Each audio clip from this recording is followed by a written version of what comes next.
Como habíamos explicado en la primera parte de nuestro diálogo con Wittgenstein, el tratado lógico-filosófico constituyó una obra de ruptura, una obra impactante en la historia del pensamiento.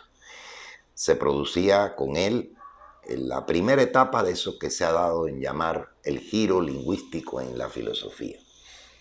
Una obra que sigue siendo tremendamente discutida, analizada por diferentes investigadores, porque en su laconismo, en su carácter resumido, en la brevedad de sus proposiciones, pues siempre hay toda una serie de alternativas de lecturas, de interpretaciones, etcétera, que promueven el revisitar una y otra vez dicho tratado. ¿Qué pasó después de la publicación del tratado lógico-filosófico?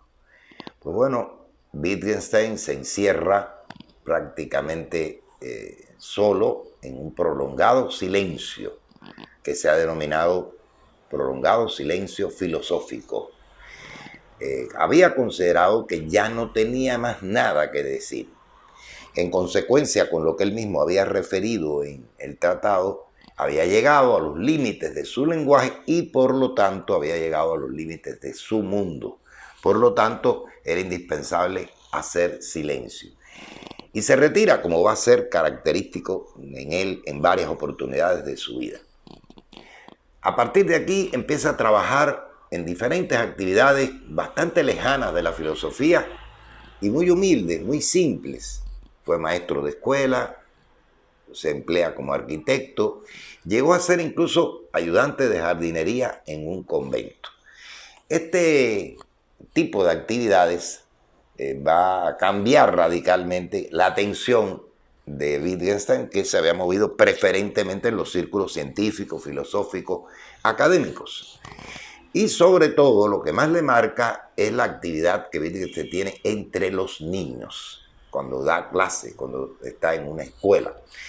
Y allí que se produce el encuentro con el lógico inglés Ramsay, pues comienza a interesarse en otro tipo de lenguaje que no es el científico tan riguroso y que tanto él quería que fuese depurado de imprecisiones.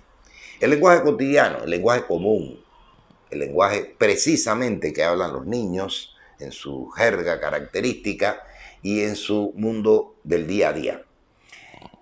Esto va a modificar la anterior construcción teórica tanto en la explicación del lenguaje como en lo relativo a la relación del lenguaje con el mundo. Por eso, este proceso podría considerarse como una especie de giro dentro de su propia proyección teórica. La enseñanza en la escuela elemental, donde dio clases, pues le hace redescubrir el lenguaje ordinario y observar los mecanismos más simples de su aprendizaje y de su uso.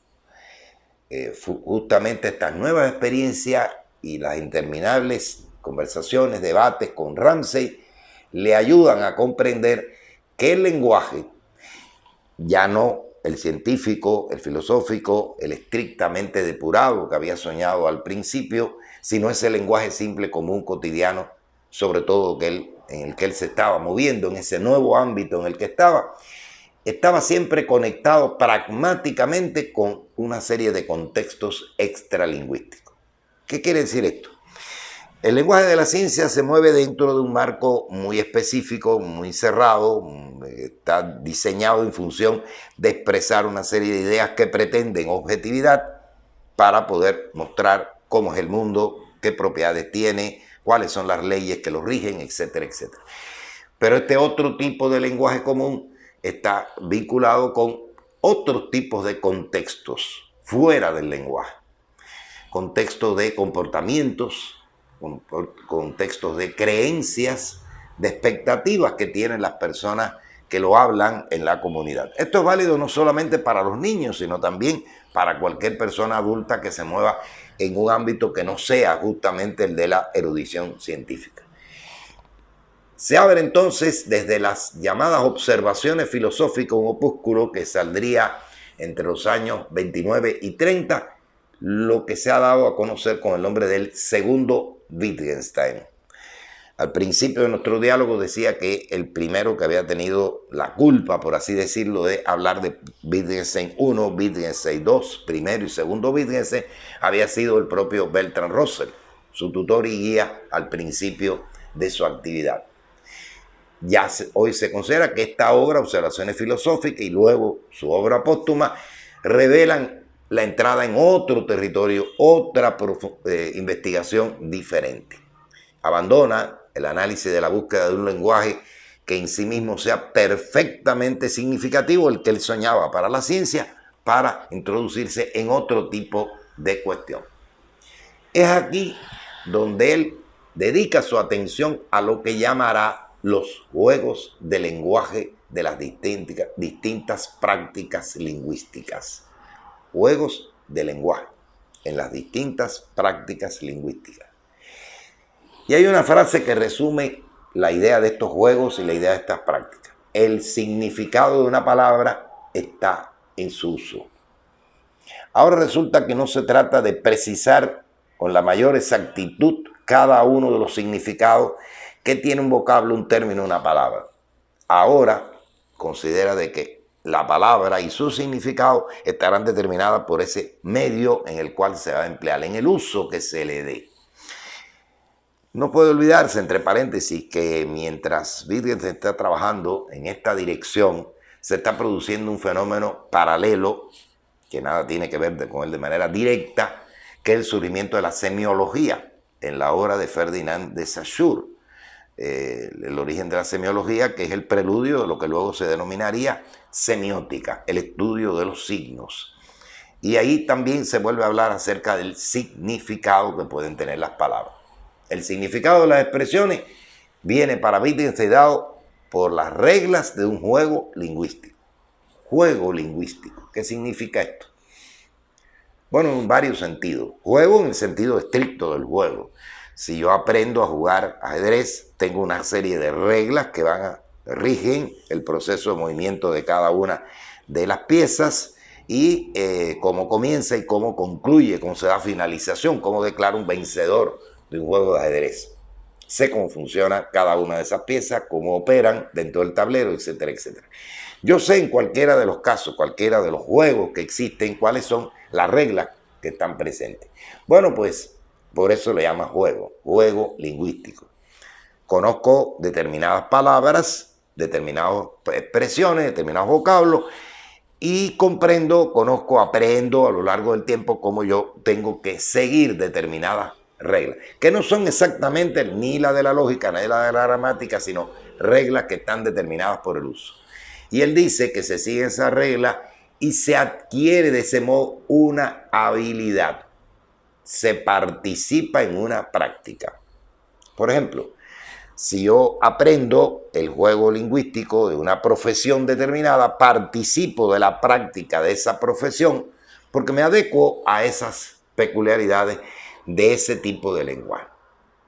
Digamos, si yo me estoy moviendo en un territorio como el del arte, pues tengo una serie de palabras que constituyen el juego lingüístico básico de mi quehacer. Debo saber desde los instrumentos que tengo que emplear. Por ejemplo, si realizo pintura, que es pincel, que es lienzo, que es el caballete, etcétera, etcétera. Tengo esas palabras en mi vocabulario, las empleo. Cuando voy a referirme a cada una de estas cosas, sé lo que es la línea, sé lo que es el plano, sé lo que es la forma. Y serían palabras que articulo para poder referirme a mi práctica artística en este caso. Y esas prácticas me promueven una habilidad para poder trabajar con cada una de estas cuestiones. El juego lingüístico lo define Wittgenstein como un todo, en el que las expresiones están entretejidas, articuladas, en un complejo ámbito de acciones prácticas. No solamente sé la palabra, sino para qué sirve, cómo opero con esa objeto, esa cosa con la cual tengo que trabajar, actitudes, cuál es mi proyección hacia tales o más cuales peculiaridades de ese tipo de prácticas y convenciones. Todas las prácticas lingüísticas, todas las prácticas del quehacer humano tienen sus convenciones establecidas, cosa que la tradición va recogiendo, va guardando y se trasladan de una generación a otra de los que van a realizar ese tipo de práctica. Ese hecho de que es un tejido en que están presentes estos elementos, pues me traslada a este otro concepto importante, que son las prácticas lingüísticas. Bueno, como decíamos, las prácticas pueden ser dadas en diferentes aspectos de la vida. Cuando yo digo que tengo una profesión es porque me he habilitado, me he ejercitado, he aprendido una serie de juegos que están relacionados con la práctica de esa profesión. Y por lo tanto las aprendo de forma consuetudinaria, a través de una formación académica, escolar, etcétera, etcétera, o por la vía de la asesoría de una persona que conoce y que ya las ha practicado. Puede también ser un adiestramiento. Por ejemplo, si yo estudio arte, pues me adiestro no simplemente en el conocimiento de esas palabras y su uso correspondiente, sino sé qué significado tiene. Por ejemplo, ¿qué hago con el pincel? ¿Qué hago con el lápiz? ¿Qué hago con un borrador? ¿Qué hago con el lienzo? ¿Qué hago con el barro? ¿Qué hago con la espátula? ¿Qué hago con cada uno de los objetos que tenga que ver? Tengo un adiestramiento en eso. Y por supuesto que las reglas que rigen esas prácticas tienen un grado de flexibilidad que no se va a dar tanto, por ejemplo, en la ciencia. Yo puedo trabajar con un pincel con un mayor grado de flexibilidad y libertad que con un microscopio, al hacer una práctica propia de la labor científica de investigación. Ahí hay reglas más exactas, precisas. Pero las prácticas más comunes, que pueden ser la del albañil, la del carpintero, la del pintor, la de cualquiera del comerciante, la del que realiza un trabajo de diseño, pues tienen ciertas reglas flexibles. Y él entonces habla por vez primera de la declinación en un número infinitamente variado de modos de ejercitarse.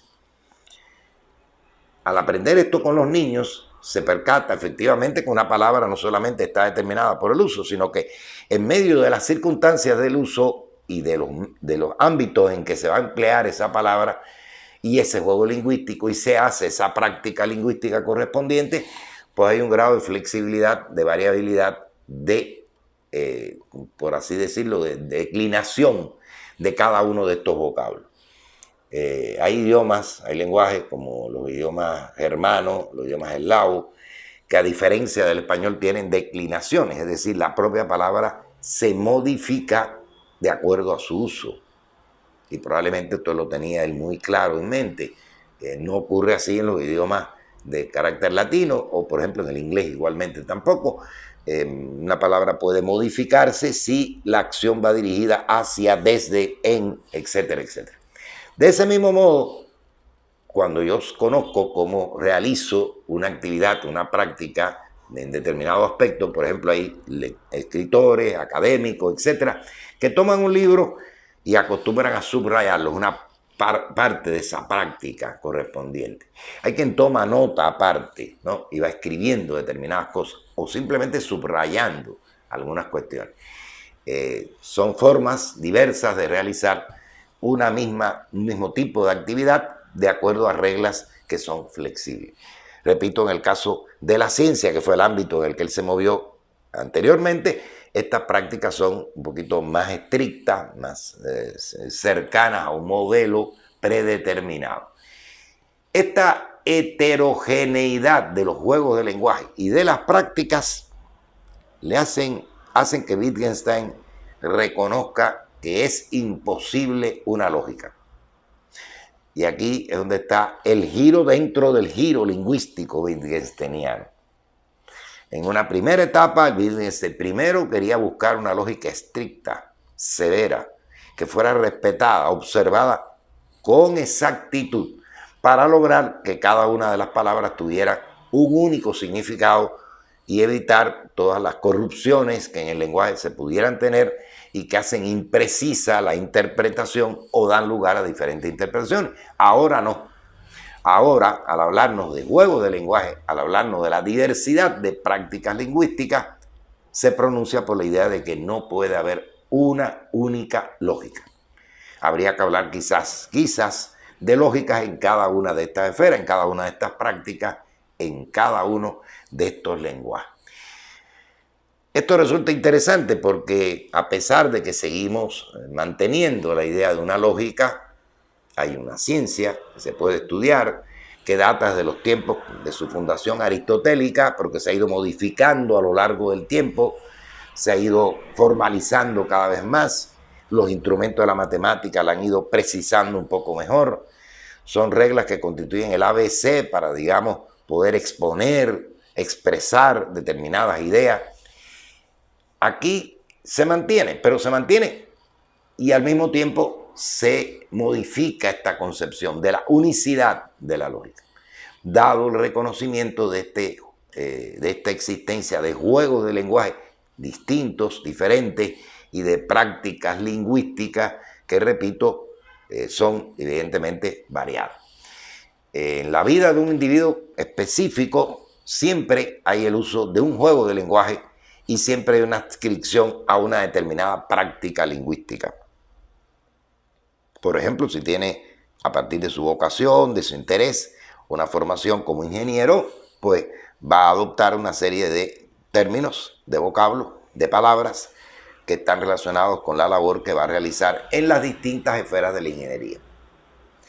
Pero ese mismo individuo, como un ser humano que vive en un marco social, va a tener que aprender inevitablemente juegos de lenguaje en otras esferas. Por ejemplo, tiene una afición deportiva. Pues va a tener que comprender las palabras que se emplean en ese tipo de deporte. No puede estar al margen del conocimiento de cómo se expresa el juego de fútbol o el juego de béisbol, cualquiera de los juegos que a él le interesa, y tendrá que adoptar palabras de esa naturaleza, sumarlas a la de su profesión, a la de su práctica fundamental y su lenguaje particular. Igualmente tiene que consumir productos, alimentarse, y tendrá que tener elementos de la práctica gastronómica, culinaria. Inevitablemente debe saber qué es esta comida, otro tipo de alimento, otro tipo de producto alimenticio que le interesa comprar, adquirir, consumir, etcétera, etcétera. Y bueno, en la vida cotidiana tendrá que trabajar igualmente o establecer un colegio con otras personas que se mueven en otras esferas. Y tendrá inevitablemente que hacer, vamos a decir, llamarlo así, concesiones a su práctica lingüística y distraerse en prácticas lingüísticas que le son ajenas. Vive en una familia, vive en una colectividad, vive en una sociedad donde otras personas practican otro tipo de acción y trabajan con otros tipos de juegos de lenguaje. Eso no quiere decir que sea tan estricto, porque por ejemplo, si yo voy al médico y hablo y me explica la naturaleza del padecimiento que tengo, de mi enfermedad, puede ser que probablemente no entienda perfectamente el juego de lenguaje que él está empleando. Menos que menos cuando me receta y me indica cuáles son los medicamentos o cuál es el tratamiento que debo de llegar.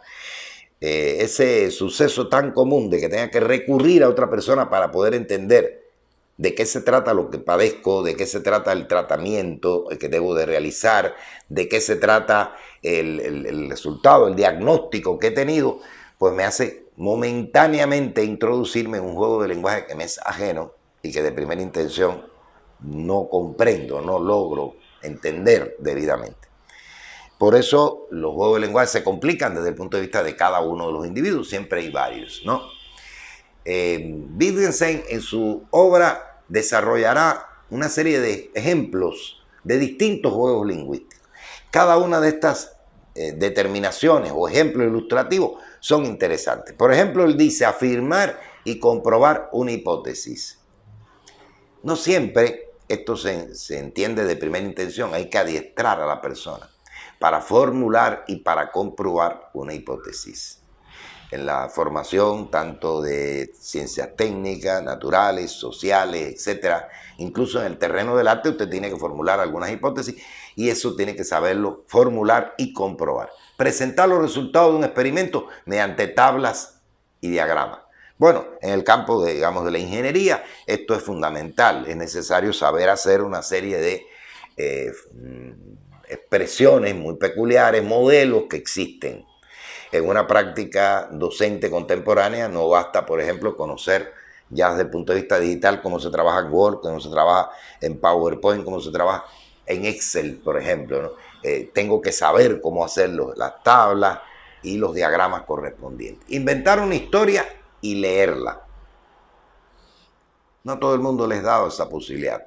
A veces usted tiene una historia personal o le han contado y no le es fácil hacer el invento correspondiente de esa historia. Actuar en teatro, otro ejemplo ilustrativo, cantar en coro. Son cuestiones que se adiestran. Yo tengo que saber realizar el movimiento corporal, la forma de vocalización, la proyección de la voz para actuar en teatro. Igualmente en el caso de un coro. Adivinar acertijos, hacer un chiste y contarlo. Aquí tenemos un caso que es muy elocuente. No todo el mundo sabe hacer un chiste.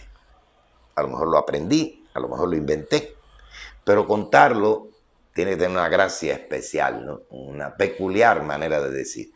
Por eso en la cotidianidad hay personas que simplemente cuando dicen, nos amenazan de que van a hacer un chiste, ya nos estamos riendo casi desde el principio sin haber oído el chiste, porque estamos acostumbrados a la habilidad que ha desarrollado esa persona para hacer ese cuento.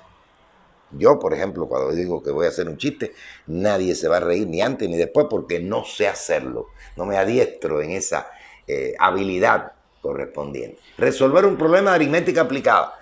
Bueno, las personas que están ajenas, por ejemplo, en el territorio del arte, que no gustan tanto de las matemáticas, pues realizar un problema de aritmética aplicada es una seria dificultad, una práctica que les resulta totalmente ajena o incluso desagradable. Traducir de un lenguaje a otro. Muchísimos expertos han analizado que esta es una de las prácticas artísticas más difíciles que pueden hacerse. Práctica artística y literaria. Porque no se trata simplemente de una habilidad de pasar buscando con la ayuda del diccionario y la enciclopedia esta palabra cómo se traduce. Si yo voy a trabajar, por ejemplo, a traducir un poema o un texto determinado, tengo que tener en cuenta el contexto, la manera de que se expresa eso en ese lenguaje, en ese ámbito, para no simplemente trasladar de una palabra a la otra, sino dar toda la emoción, toda la carga sentimental y racional que hay detrás de cada una de las palabras que traduzco. Y cierra este sistema de ejemplos diciendo suplicar, agradecer, maldecir, saludar, rezar. En diferentes ámbitos de la vida, nosotros realizamos todo esto. Tenemos que suplicar a veces, tenemos que agradecer a veces, tenemos que maldecir, tenemos que saludar. Y creyentes o no, rezan, oran. Y sabemos qué postura debemos de tener, qué gestos vamos a realizar, cuáles serían las formas de trasladar emotivamente cada una de estas acciones correspondientes. No se trata solo de aprender palabras. Si recordamos que la idea del lenguaje se puede ampliar a diferentes tipos de lenguaje, no solamente al verbal, escrito, oral, sino que puede ser un lenguaje de imágenes, de gestos, de gráficos, etcétera, pues evidentemente sé cómo puedo suplicar adecuadamente, cómo puedo orar adecuadamente, cómo puedo saludar adecuadamente. Por cierto, que esto dependerá de los contextos determinados. Hay determinados medios o ámbitos culturales en que las prácticas que nosotros en el occidente estamos acostumbrados a realizar fallan completamente, tenemos otra manera de desenvolver este tipo de acción. Por ejemplo, una persona asiática que respeta extraordinariamente el cuerpo de la otra persona, aunque esa otra persona sea la madre, el padre, no abrazará con una efusividad, como lo hacemos nosotros, a su pariente cercano. Tendrá en primer lugar que pedir autorización para acercarse a ese cuerpo y realizar el abrazo de una forma más comedida y no tan fuerte, tan efusiva como lo haríamos los latinos. Y eso también forma parte de un aprendizaje a partir de códigos que existen en cada una de las culturas. Hay acciones que son incluso bastante universales. Y así, por ejemplo, cuando se ora, se acostumbra a colocar las manos en esta posición, pero esto no solamente es cristiano, esto también viene desde el Oriente, desde el Asia. Los budistas y otras de creencias o otras religiones orientales utilizan eso porque estoy uniendo mi organismo, mi cuerpo y realizando como una unión, una fusión de las dos manos y con ello creando una concentración en mí mismo para rendirle culto a algo, para solicitar algo a lo divino, etcétera, etcétera. Y tendrán un significado distinto al que empleo en una iglesia, por ejemplo, cristiana y en un templo budista. Esta tabla nos indica hasta qué punto él está moviéndose en una investigación que es voluntariamente humilde.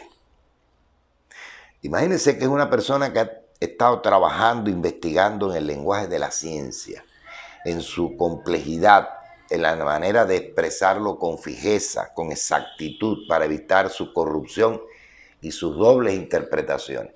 Y se ha trasladado al ámbito de lo cotidiano. Se ha trasladado al examen de situaciones concretas de la vida asociada. Escuchen esto.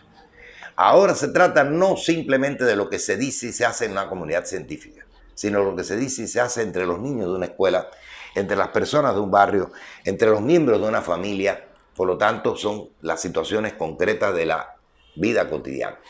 Wittgenstein utiliza este término de juego de lenguaje, que es una palabra que él introduce para poder explicar este nuevo modo de ver las cosas, para referirse a los posibles y variado, a la tremenda pluralidad de posibles lenguajes. Y cada uno de esos juegos implica un entretejimiento, una especie de red entre ese uso lingüístico, la praxis correspondiente conductual que revela ese uso. Hay una forma de pensar, pero sobre todo introduce una idea que es fundamental, una forma de vida. Esa inclusión del concepto de forma de vida aparece muy claramente en esta expresión que dice que el juego de lenguaje, dice él, debe poner de relieve de que se habla un lenguaje que forma parte de una actividad o de una forma de vida. Dicho de otro modo, imaginar un lenguaje significa, sigue diciéndonos, imaginar una forma de vida. Forma de vida. Un concepto que aparta a Wittgenstein, por cierto, de la tradición positivista anterior, que lo separa incluso del ámbito estrictamente de la filosofía para meterse en un problema de carácter sociológico.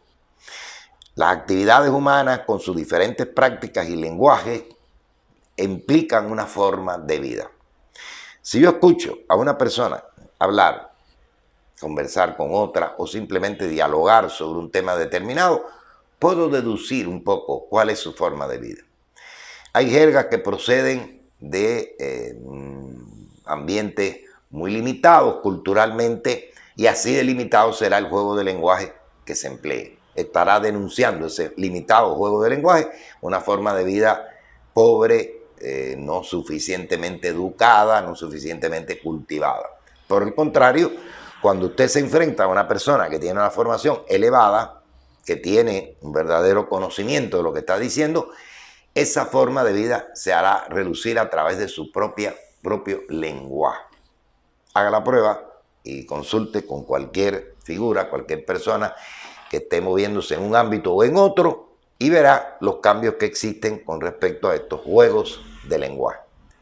Pero interesante que él haya introducido un concepto que tiene un marcado carácter sociológico, que se introduce en otro ámbito, porque estas formas de vida son estructuras existenciales en las que están operando estos juegos de lenguaje.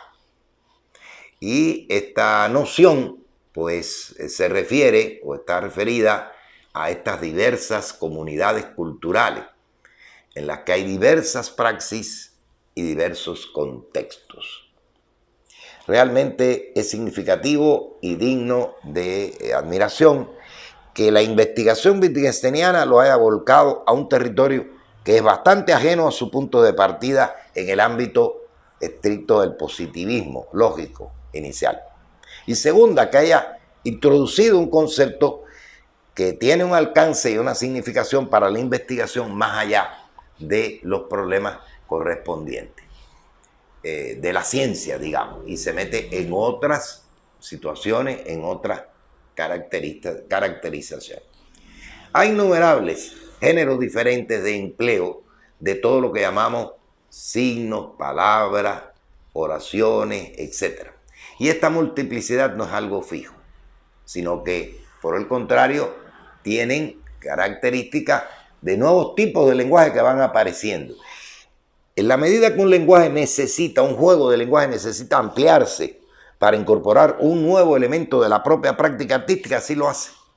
Y aparece una nueva palabrita que tenemos que aprender. Hay palabras incluso que se mueven de un juego de lenguaje a otro.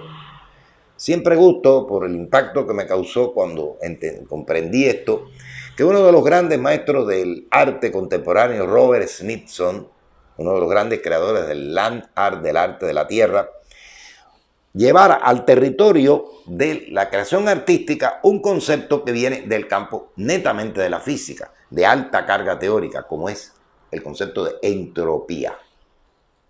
Entropía. Su uso estaba bastante generalizado y sigue estando presente dentro del campo del juego lingüístico propio de la ciencia y especialmente de la física. Que este concepto tiene el sentido de algo que se mueve energéticamente en el interior del sistema. Hay unas transformaciones energéticas, pero siempre el sistema se mantiene como tal. Aunque una forma energética se transforma en otra y una forma material en otra, pero se va a conservar esencialmente. Al trasladarlo al terreno del arte, él se está refiriendo a que las modificaciones que hagamos sobre la Tierra inevitablemente van a producir estos cambios. Cuando él hizo una de sus obras más significativas, Espiral Yeti, una obra que se hizo sobre el lago salado de Utah, con piedras de sal, mostraba este sentido de la entropía. Entre las piedras de sal de la construcción realizada y el carácter salado del lago se produjo ese fenómeno de entropía. Hubo una transformación energética, lo cual hacía que el propio espiral que le había creado se diluyera, fuera efímero. De un tiempo se deshacía. Había una transición energética al estilo de la entropía. Y esto significa un ejemplo de un traslado de un concepto que se mueve en el marco del juego lingüístico de la ciencia hacia el juego lingüístico del arte. Y así ha pasado y seguirá pasando en diferentes esferas. La idea del performance, que hoy empleamos muy comúnmente en las artes visuales, viene del campo de la literatura, viene del campo del teatro, de otras manifestaciones artísticas y han pasado a este terreno de la creación artístico-visual. Exactamente igual que aparecen o se trasladan nuevos vocablos, se enriquecen los marcos de un tipo de lenguaje, del mismo modo pueden simplemente envejecer, perder significación y hasta simplemente olvidarse de determinados términos que se empleaban en uno u otro ambiente. Desde la vida cotidiana hasta las prácticas de diferente índole, más rigurosas, más específicas que podamos entender. Hay palabras que tienen éxito y otras que se pierden. Siempre me gusta, desde un principio de curso en filosofía, cuando imparto clases de esto, referirme a una palabra de éxito. Platón fundó en un campo que estaba dedicado de homenaje al dios Academos su célebre escuela. Y a esa escuela se le denominó Academia. Bueno, pudo haber sido otro dios mitológico, pudo haber sido en otro lugar, pero a ese fue el que le dio nombre a su escuela, a su lugar de enseñanza. Academia. Y hasta nuestros días lo usamos, no para hablar de la escuela que utilizó o realizó Platón allá en la antigüedad. Llamamos académico al individuo que está dedicado a una actividad científica, docente, una actividad de enseñanza o de investigación. Y hablamos de academia. E incluso expandimos esa palabra, academia no solo de ciencia, academia de arte. No tiene nada que ver directamente con aquel uso que se le da hacia una palabra exitosa. No se ha olvidado, se ha mantenido, se ha trasladado y ha encontrado derivaciones. Igual mismo pasó con la escuela creada por Aristóteles, liceo, una palabra de éxito que siguió modificándose hasta nuestros días. Colegios y escuelas por diferentes lugares del mundo se denomina liceo o sociedades de ocio, de intercambio, de comunidad, así se denomina. Y hay palabras, sin embargo, que pierden su significación, que se van empobreciendo y desaparecen. Se modifican o desaparecen simplemente. Quedan en el olvido.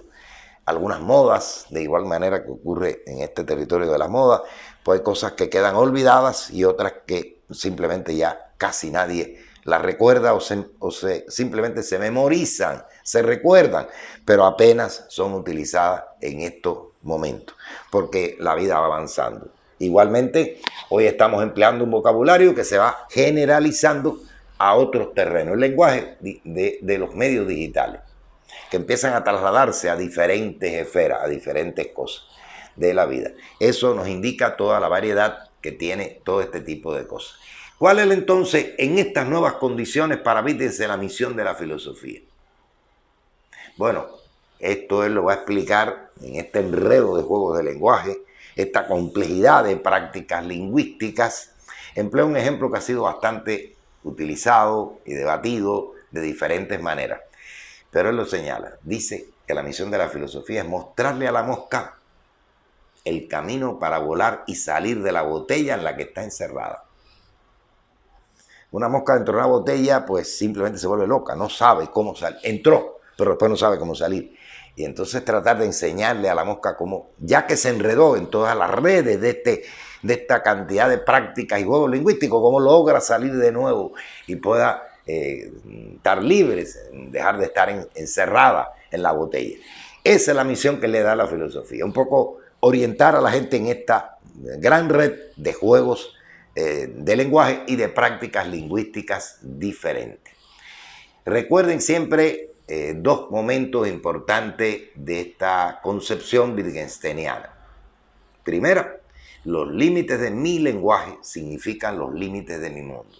Una frase que pertenece al primer Wittgenstein y que sigue teniendo validez de cierta manera en el segundo ámbito. Y la segunda frase, imaginar un lenguaje, significa imaginar una forma de vida.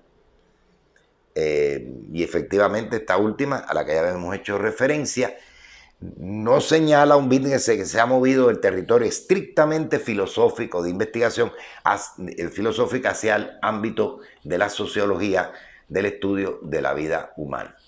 Wittgenstein es sin duda una de las figuras más relevantes que ha tenido la historia del pensamiento, y a él se le pueden hacer múltiples observaciones críticas. Algunos autores, sobre todo del continente europeo, de principio no comprendieron o no quisieron comprender el alcance, la significación que tenía todo esto. Algunos se asombraron lo que implicaba lo que pareció ser el abandono del análisis de conceptos y categorías lógicas, que había sido el centro de la cuestión de filosofía, y algunos se plantearon, se convierte en una pura actividad lingüística. Yo escuché una frase que me parece muy interesante en este sentido y que lleva a esta posición un poco agria, un poco insolente respecto a Wittgenstein. Ahora que la filosofía se dedica a ver cómo hablamos y no cómo pensamos. Hablamos, pensamos. Wittgenstein un poco nos ayuda a entender que pensar inevitablemente significa hablar, decir, expresar nuestra idea. Hagamos un simple ejercicio. Tratar de pensar sin la ayuda de ninguna palabra, de ninguna imagen, de ningún gesto, es simplemente imposible. Pensamiento y lenguaje están estrechamente vinculados. Por eso, aunque ya no se hable tanto de conceptos, categorías lógicas, de hecho las palabras del lenguaje son eso, expresiones de conceptos y de categorías lógicas siguen estando presentes. Y al mismo tiempo tomar en consideración que efectivamente la obra de Wittgenstein ha sido vuelta a estudiar, tanto en su primera parte, sobre todo en la segunda parte, el segundo Wittgenstein, y dejará una huella algo tardía o creará un espíritu de tiempo, ¿no? Una especie de una atmósfera de estudio en todo el continente. No es casual que la filosofía después de Wittgenstein se haya seguido moviendo en el campo del lenguaje. La filosofía contemporánea sigue siendo eminentemente lingüística y la responsabilidad de ese traslado tiene mucho que ver con la obra, con la actividad, con las ideas enunciadas por Ludwig Wittgenstein desde principios del siglo XX.